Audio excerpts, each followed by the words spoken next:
Amid rising geopolitical tensions from the Russia-Ukraine war to the Israel-Hamas conflict, military expenditure across the globe is booming. A report by the Stockholm International Peace Research Institute shows that 2024 saw the sharpest rise in military spending recorded since the Cold War ended in 1988. So, who are the biggest spenders? Are the Ukraine and Middle East conflicts to blame for the sharp rise? We tell you all in the latest episode of HT In Depth.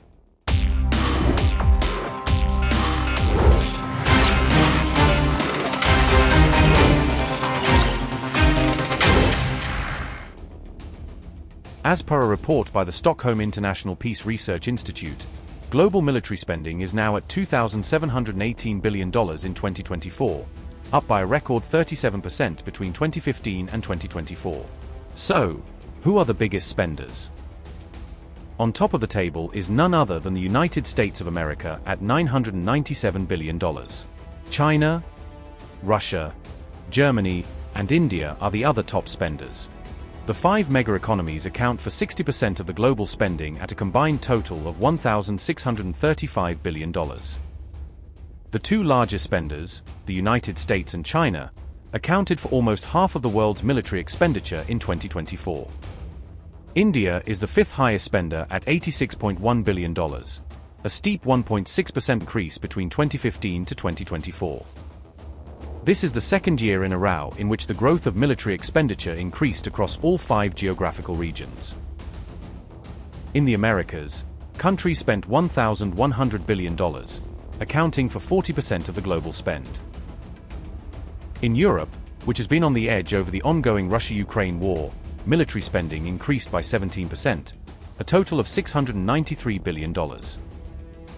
Total military spending in Asia and Oceania in 2024 amounted to $629 billion. China accounts for 50% of the total spending. The Middle East, rocked by the Israel-Hamas conflict in Gaza, Hezbollah uprising in Lebanon and the US onslaught against the Houthis, increased its own military spending by 15%. Israel's military expenditure grew by 65% in 2024. Meanwhile, Africa's military expenditure totaled $52.1 billion in 2024, which was 3% more than in 2023. In Europe, there is no dispute that the Russia-Ukraine war bolstered Europe's spending on military infrastructure. All agree in NATO that Russia is the long-term threat to NATO territory, to the whole of the Euro-Atlantic territory. Russia, the third largest military spender, allotted a significant portion of its military spending to its arms industry to fund new weapon systems used in the Ukraine war. Kiev spent 34% of its GDP for military purposes in 2024. Kiev is also the world's largest major arms importer, an increase of nearly 100 times since 2015 to 2019. The Ukraine-Russia war also triggered Germany's military expenditure to rise for the third consecutive year to reach $88.5 billion, or 1.9% of GDP, the biggest in Central and Western Europe. We will continue to strengthen our armed forces, the Bundeswehr, and we will step up investments in our defense industry. We will work hard to meet our commitments to NATO's regional plans. We will continue to be Ukraine's strongest supporter in Europe to uphold its freedom and its sovereignty and its European future. And we will strive to make Germany, both its military and its infrastructure, the backbone of conventional defense in Europe. NATO, too, bolstered its own military funding. In 2024, military expenditure by the 32 North Atlantic Treaty Organization, NATO, members totaled $1,506 billion, equal to 55% of world military spending. In 2014, NATO pledged to spend 2% of gross domestic product, GDP, on the military by 2024.